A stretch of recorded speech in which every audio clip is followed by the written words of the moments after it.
What I'm about to show you now is a social media post shared by a prominent conservative activist just before the 2020 election. It shows Hillary Clinton, House Speaker Nancy Pelosi, and then Vice Presidential candidate Kamala Harris all shaking hands with people purported to be family members of George Soros. We blurred their faces because we don't actually know who those people are. And you can see it is a pretty classic example of the anti-Semitic conspiracy theory that Jewish philanthropist George Soros is some kind of secret puppet master to Democratic Party politicians. Quote, who is really running the Democratic Party? ... The Soros family. Quote, George Soros is training his family to carry on his evil legacy. Here is another social media post from that same conservative activist from the morning of the January 6th insurrection, just before insurrectionists stormed the U.S. Capitol. Quote, watch MAGA crowd today, best with right-side broadcasting, and then C-SPAN for what the Congress does. Love MAGA people. And then a little bit later on January 6th, the same conservative activist posted again. Quote, God bless each of you, standing up or praying. Now, you might say, well, it's the kind of bonkers conspiracism that we've had to get used to from the online pro-Trump right in recent years. It's the kind of thing that might have been posted by, I don't know, Mike Flynn or the MyPillow guy or maybe the QAnon shaman. But it wasn't. It wasn't any of those people. All of that MAGA world nonsense was posted by Ginny Thomas, the wife of sitting Supreme Court Justice Clarence Thomas. For decades now, even before her husband was on the Supreme Court, Ginny Thomas has been active in the fringier parts of the conservative movement. During the Trump era, she ratcheted it up a notch, promoting conspiracy theories about leftist coups, mocking victims of school shootings, and, of course, making baseless claims about Democrats stealing elections. Now, you might be saying to yourself, so what? Sure, that all sounds nutty, but lots of people post strange things on social media. Doesn't mean their spouses necessarily endorse or believe those things as well. But Ginny Thomas is not just posting things on social media.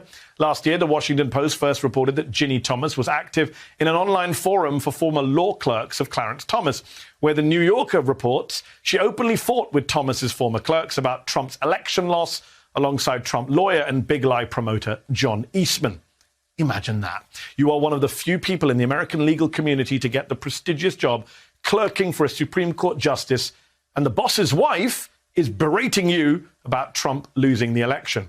She's also attacked the January 6th investigation and called on Republicans to retaliate against Adam Kinzinger and Liz Cheney for their participation in it, as her husband sits on the court weighing decisions about that very investigation, which is why no one should have been surprised when the Supreme Court issued its 8-1 ruling ordering the National Archives to hand Trump's records over to those investigators earlier this week. And the one justice who sided with Trump in that decision was, drumroll, Clarence Thomas. What would you say if you saw this in another country? A judge on the High Court trying to shield a disgraced former leader from being investigated for instigating a coup, while the wife of that judge attacks the investigators and promotes the lie that spurred the coup in the first place. And what, if anything, can be done about it here? Joining us now is New Yorker chief Washington correspondent Jane Mayer, who has a must-read new piece on Ginny Thomas at the New Yorker titled, Is Ginny Thomas a Threat to the Supreme Court? Thank you for being here, Jane. In your fascinating piece, it's a stunning piece, you quote a law professor, an expert on legal ethics, who says the appearance created by Clarence and Ginny Thomas is awful. They look like a mom-and-pop political hack group where she does the political stuff and he does the judging. Now, a lot of viewers at home might say, yeah, she's awful, she says crazy things, but a husband shouldn't be held responsible for his wife's views, and a wife shouldn't have to stop her activism because of her husband's job. What do you say to that? Well, I mean, I understand the argument, and I certainly don't think that wives should be unable to have separate careers from their husbands. But there's something else going on here that's really important. And it's what really struck me when I was doing this reporting, which was that she is involved in substantial ways in leadership roles with groups and activists who have business in front of her husband's court. She's not just taking a separate role. And I think we just lost Jane Mayer there in the middle of a very interesting answer about Ginny Thomas. We're going to see if we can get her back.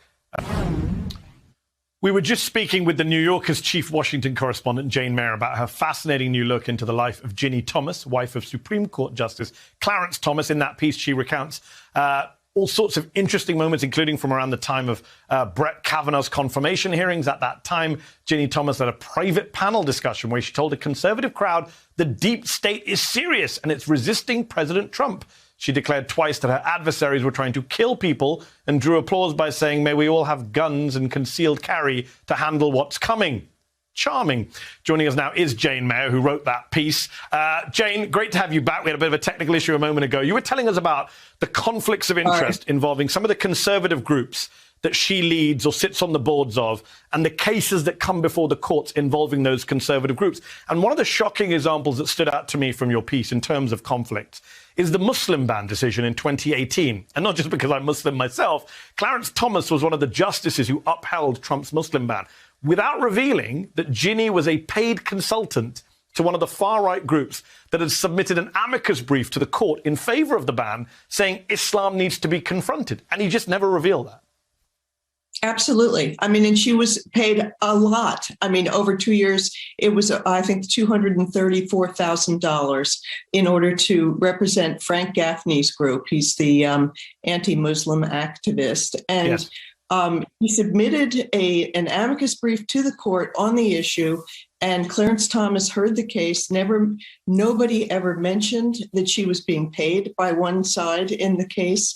And if you look at Clarence Thomas's disclosures, you see absolutely no evidence of this whatsoever. And the only way I found it was by having to look at the IRS filings from the group that Frank Gaffney runs. And so, I mean, there are rules, and they do apply to almost every judge in this country, that say that if your spouse has an interest in a case, you need to recuse. If a reasonable person thinks that there is an image of partiality, if it looks like the judge might have a conflict and can't be fair, he's supposed to step down. But that applies to only the lower courts, not to the Supreme Court, because it holds itself above the ethics code that applies to the rest of the judges in this country. And as you point out in your piece, Sonia Sotomayor, Bret Kavanaugh, Stephen Baier, they've all recused themselves when friends or family have been involved in a case that's come before the court. But Clarence Thomas has never recused himself for a case that involved a group linked to Ginny, his wife. Were you surprised to see Clarence Thomas as the only justice to oppose releasing Trump's records to the 1-6 committee just weeks after his wife was publicly attacking the 1-6 committee? Well, I mean, I think, to me, the issue is that it suggests that he's not judging issues fairly. He may be, it raises questions, at least, about whether he's favoring his wife's political activism. And I think that that's dangerous, as he said himself, for the court. You really need the country to look at that incredibly important court and to trust that it's doing its best, whatever direction it comes from ideologically, to arrive at justice and at a fair decision. And I think what the problem with Ginny Thomas's activism is it's almost impossible at this point to see all the things that she's involved with that are in front of the court and not have some questions about whether it taints his point of view. Well, a lot of us have questions about what Ginny Thomas was saying on January the 6th. She says she put those social media posts up before the violence kicked off, but we are all wondering about what her views were on January the 6th. Let me ask you this. What, if anything, can actually be done here to fix this issue? Because you can't force a justice to recuse themselves. You can't forcibly remove them from the court. You can impeach them, but it's only, I believe, according to your piece, it's only been tried once and it didn't succeed. So is there any rules that can be changed? Is there anything that can be done?